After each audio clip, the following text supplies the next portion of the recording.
esta nueva jornada en la Feria del Libro Internacional de Bogotá 2024. Estamos transmitiendo desde Abisinia Editorial, desde el stand nivel 1, pabellón 3. Abisinia Editorial es un proyecto independiente que nació hace 4 años en Buenos Aires, Argentina, de la mano de 2 colombianos, la poeta Stephanie Rojas Wagner y mi persona, quienes en lugar de estar llorando en las redes sociales porque no podíamos salir a pasear, nos pusimos a trabajar intensamente en este proyecto. Lo que quisimos aunar es bellas ediciones con muy buena literatura y de una u otra forma hacer un puente entre Argentina y Colombia, el sur y el norte de Sudamérica. Nos dimos cuenta en el tiempo que vivimos en Buenos Aires, en Argentina, que de pronto los argentinos no tienen una gran noción de lo que produce, escribe y se lee en Colombia. Ellos se sorprenden cuando les argumentábamos los kilos de literatura argentina con la que nos criamos tanto en el colegio como en la universidad. Entonces, en ese camino vamos construyendo un poco de ilustración en torno a los temas, los autores y lo que nos apasiona aquí en Colombia. El día de hoy vamos a hacer una breve presentación, una de las tantas que hemos hecho, acerca del libro Morir es un país que amabas, poesía y memoria por nuestros líderes sociales en Colombia. Este libro, que estaba presupuestado para que fueran 600 páginas, finalmente quedó de más o menos 980 páginas. Morir es un país que amabas es un trabajo de la poeta Stephanie Rojas Wagner de Abisinia y del poeta Eduardo Bechara Navratilova de Escarabajo. Nos juntamos, nos abrazamos las 2 editoriales para sacar adelante este extraño proyecto.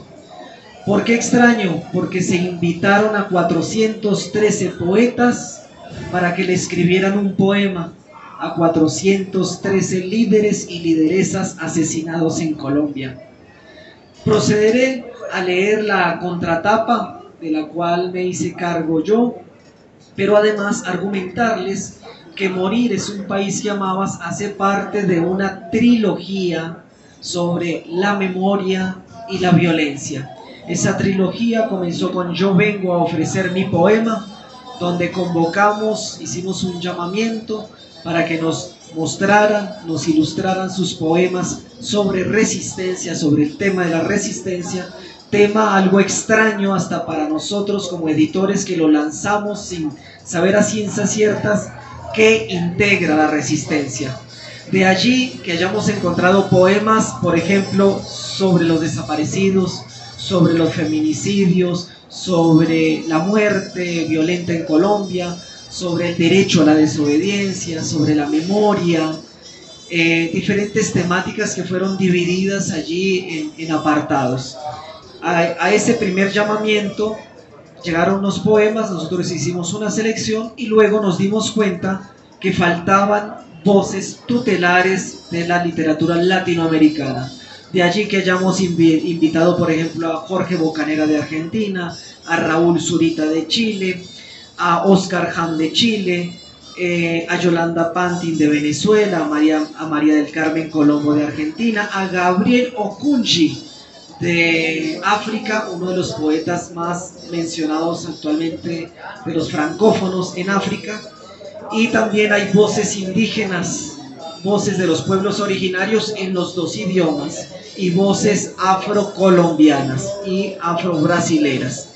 El segundo tomo fue este, titulado Si después de la guerra hay un día, selección y prólogo de Henry Alexander Gómez y Héctor Cañón Hurtado, quienes se dieron cuenta que las nuevas generaciones de Colombia, sobre todo las nacidas en los 70, 80 y arrancando los 90, no eran indiferentes al dolor de nuestros hermanos. Empezaron ellos a detectar, a cazar, a pescar poemas que trataban de esta temática y bueno, los metimos acá en este libro. Y el tercer libro, del cual me voy a tomar el trabajo de leer la contratapa, es el que estamos presentando el día de hoy, y nos acompañan Estela Higuera, una autora de Abisinia, a quien le publicamos Regresar a la dicha, diario de una sobreviviente. Ella, en lugar de estar llorando, de estar sufriendo durante la pandemia, le hizo caso a Byung-Chul Han en su famoso libro Loa a la Tierra, quien dice que tenemos que re-romantizar la Tierra, que si no volvemos a la Tierra, la humanidad está perdida. Nuestra tecnología nos ha hecho perder la sensibilidad, el tacto, el olfato. ¿Dónde lo podemos recuperar? Descansándonos y caminando en nuestro jardín y empezar a cultivar nuestro jardín. Si hay una persona aquí a mano izquierda que cultiva su jardín, es Sandra Uribe Pérez, quien se tomó muy a pecho a Byung-Chul Han, y con su compañero y su hijo tienen un hermoso proyecto de una huerta donde siembran todo de forma orgánica, saludable. Entonces acá están estas dos compañeras que el día de hoy nos van a leer el poema con el cual participan en Morir es un poema, Morir es un país que amabas. Entonces, Estela Higuera nació en Zapatoca, Santander, es poeta, gestora cultural e investigadora. Publicó los libros de poesía Fábrica de Asombros, Puñado de Nueces, y con Abisinia Editorial Regresar a la Dicha, diario de una sobreviviente, que además, debo aquí agregar, tiene unas hermosas láminas botánicas que ilustran su trabajo con la palabra. La compañera Sandra tuvo la amabilidad de reseñar este libro para la revista Abisinia Review, revista que acompaña el proyecto editorial y que sale cada 3 meses. Nos preocupa mucho que no se esté haciendo crítica, de allí que nos hemos vuelto como una especie de traficantes culturales. Le manoteamos un libro a un amigo y se lo pasamos al otro con la tarea. Ya que no nace de su voluntad, entonces nace allí con el favor y el agradecimiento de Abisinia. La compañera Sandra Uribe Pérez es una poeta que nació en Bogotá en 1972, poeta, narradora, ensayista, especialista en entornos virtuales de aprendizaje y es magíster en estudios de cultura con mención en literatura hispanoamericana. Además, es arquitecta de la Universidad Nacional, una de nuestras amigas más fraternas, más cercana, una de las personas que nunca falla con el ojo crítico de una reseña acerca de algún texto. Para mí es un gusto enorme, me siento, y Abisinia en general, se siente muy afortunada de la amistad de ustedes dos, compañeras. Creo que si hay algo bello que deja la poesía también es sembrar amistades, y es muy difícil cuando hay demasiados egos, cuando hay demasiadas ambiciones. Acá nos abraza la humildad, nos abraza la ternura y sobre todo el acompañamiento. Mi querida Estelita, voy a darte la palabra a ti primero. Me imagino que ya tienes ubicado tu poema, tu página. El primer paso difícil para los poetas de esta antología es ubicarse, buscarse entre 413 poemas. Procedo a leer la contratapa de este libro y les doy la palabra. ¿Puede el arte curar una herida? ¿Cómo nos salva la belleza en una época de barbarie? ¿Puede el poema dar cuenta de la existencia, las ideas y el destino trágico de un hombre o una mujer que lucharon por un país mejor? Estas fueron algunas de las preguntas que los poetas convocados en Morir es un país que amabas se plantearon a la hora de abrazar y hospedar con su tinta el nombre de uno de los más de 400 líderes y lideresas asesinados en Colombia desde que se firmó el acuerdo de paz entre el gobierno colombiano y las FARC-EP en 2016 en La Habana, Cuba.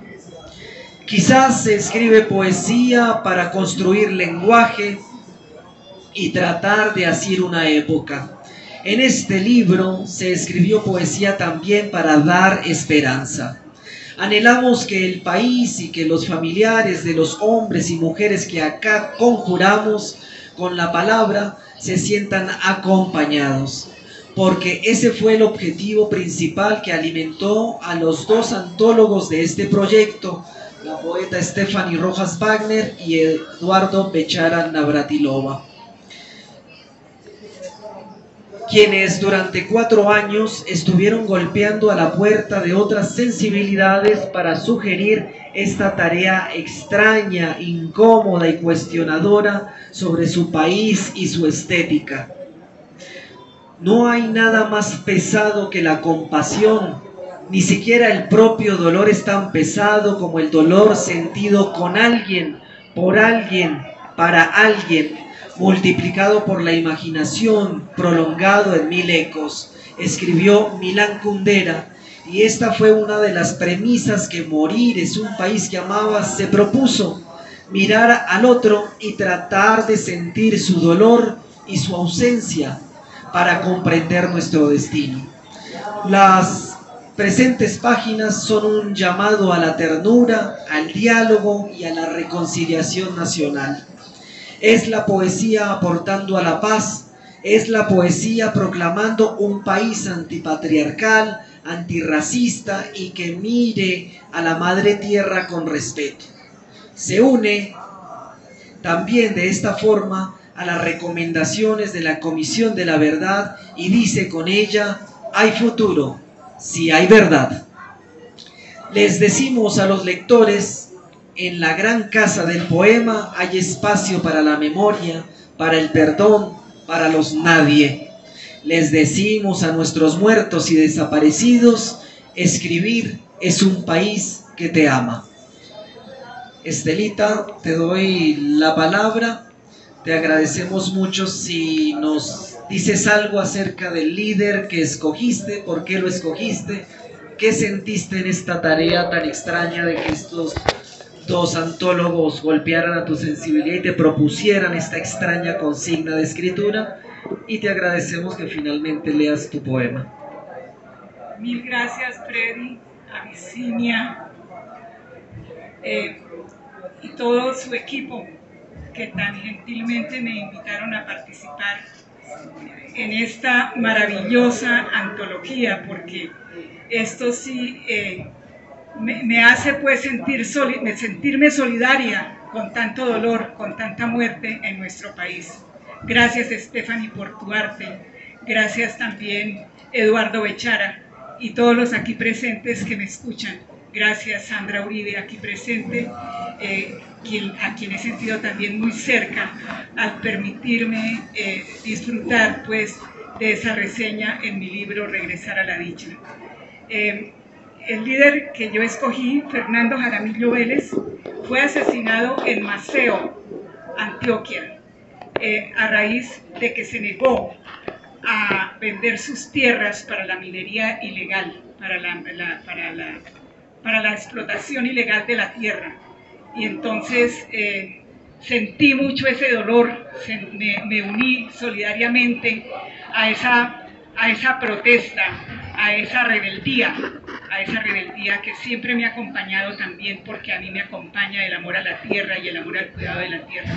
Entonces me permito leer el poema Crónica Triste con Guacamayas y Murciélagos, que se titula el poema a Fernando Jaramillo Vélez in memoriam. Querías respirar el aire libre de Maceo en el apogeo de tus 63 años. Ibas por las orillas del río Alicante. Fue allí cuando sentiste en las entrañas, entre abrigos rocosos y una bandada de guacamayas, el grito ahogado de tus ancestros. Quisieron comprar tus tierras y tú te negaste. Quisieron ensuciar el agua y tú te negaste. Quisieron comprar tu silencio y tú te negaste. A ellos no les importó la crónica diaria de tus manos pesadas. A ellos solo les interesó la sangre brillante de las minas. El 5 de septiembre pintaron las puertas de tu casa con murciélagos muertos. Gracias.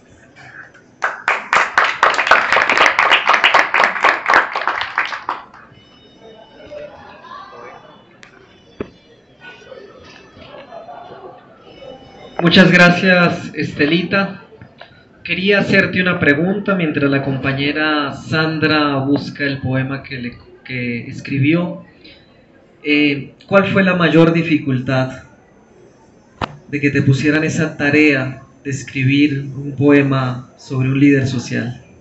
No conocerlo de pronto personalmente, pero me fui a buscar su biografía y en ella encontré pues la compasión de este ser humano, la solidaridad con la tierra, la solidaridad con su gente. Entonces fue difícil no conocerlo personalmente, pero encontrarlo en los libros y encontrarlo en la experiencia vivida me confortó y me animó. Eso es importante tenerlo en cuenta. Los poetas escribieron un poema con mínimos datos, con escasos datos. Usualmente dónde lideraba, en qué lugar, la fecha, algunos acontecimientos de cómo fueron asesinados y de pronto por allí un dato extra chico, ¿no? Tuvieron que hacer un esfuerzo máximo para imaginar, y aquí es donde nosotros también le comentamos a los familiares, ¿no? Los poetas no hicieron un retrato de la vida y la tragedia de estos líderes y lideresas. No, trataron de abrazar con su imaginación y para ello tuvieron que apelar al lenguaje de la poesía. Entonces procedo a darle la palabra a Sandra. De igual forma, las mismas preguntas que le hice a Estelita. ¿Cuál fue la mayor dificultad? ¿Por qué escogiste este líder? ¿Por qué te atrajo este líder? Y bueno, si tienes algún relato en torno detrás de tu poema. Muchas gracias, Freddy. Gracias a Stephanie, a Eduardo, por este trabajo maravilloso, doloroso y profundo que han hecho para recopilar toda esta historia sobre los líderes asesinados. Bueno, en primer lugar, para responder tu primera pregunta de por qué elegí a este líder, bueno, mi líder se llama Emilio Bitucay, es un líder indígena de Bagado, Chocó. Él luchaba por el agua, por evitar que la contaminaran, porque en la región en donde vivía, pues hay mucha minería ilegal y aparte está la guerrilla del ELN. Entonces esa fue como su lucha. Y lo elegí porque yo también había trabajado desde el periodismo, haciendo algunos reportajes sobre temas vinculados con el agua, la contaminación, la minería. Entonces estábamos vinculados de alguna forma por esos intereses, ¿no? Fue difícil, claro, por supuesto, porque sobre todo fue doloroso entrar a mirar toda esa lista de líderes asesinados, conocer cada una de las historias, entrar pues como a romper un poco esa indiferencia que tenemos acá los colombianos, ¿no? Para conectarnos un poco con esas vidas y esas historias que son muy tristes y que nos tocan, pero que mucha gente deja de lado porque como que no le pertenecieran esas historias. Tratar de hacer mías esas historias fue como eso que más dolió. Y para poder llegar a este poema, digamos, no sé por qué, tuve que primero escribir una novela sobre el agua y sobre como todas esas historias que hay detrás de todas las investigaciones que había hecho para poder llegar a él, ¿no? Entonces les voy a leer el poema. A Emilio Bitucay lo asesinaron en su casa un 28 de julio de 2019 en Bagado, Chocó. Y el poema se titula Agua herida. A Emilio Bitucay, líder indígena de Bagado, Chocó. Voy hasta las entrañas de tu muerte, Emilio Bitucay. Navego por los ríos infectados con mercurio, que defendiste hasta el cansancio de los huesos y la sangre. Cruzo los baldíos de Bagadó entre las casas derruidas por culpa del abandono y el miedo, y escucho el goteo interminable de la noche líquida entre los techos fabricados con retazos de zinc, de este mínimo pueblito que también se oxida, recostado con sigilo sobre el río Andágueda. Hasta aquí tuve que venir a preguntar por ti, Emilio Vitucay. Hasta aquí tuve que venir a deshojarme, a caminar con la mirada desnuda entre el terreno fangoso que antes era el paraíso que resguardabas. Desde esta canoa del dolor, desde el nudo imposible en la garganta, observo la niebla sobre el agua herida, y es tu mismo rostro extraviado el que se oculta entre las ondas y el movimiento de los remos. Sé que te expulsaron de tus tierras, igual que a los demás del pueblo en Veracatío. Sé que muchos huyeron por el horror de las persecuciones y que cargan todavía con el peso de las amenazas, si es que aún no fueron masacrados o desmembrados, si es que aún no han desaparecido entre los matorrales. Me niego a nombrar tanta ignominia, cuánta fragilidad en la mirada de los niños, en el hacinamiento de las familias, en las piernas entumecidas, en la leña esparcida entre los escombros. Cuántos interrogantes sin respuesta que transitan descalzos sobre el silencio, llevando a cuestas algunos bultos y canastos de mimbre. Sé que el brillo turbio del oro tiene la culpa y que su reflejo anida en el metal de los fusiles, en la ambición de quienes fabrican tumbas y lamentos.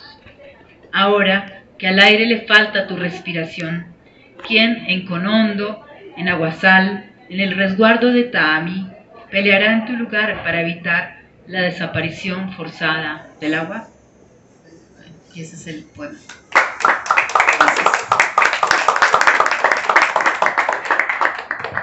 Muchísimas gracias, Sandra, muchísimas gracias, Estelita, por sumarse con su palabra, con su asombro, con sus temores también, ¿no? Con esa desazón. Creemos de alguna u otra forma que la poesía nos ayuda a hacer más soportable este drama que está viviendo Colombia.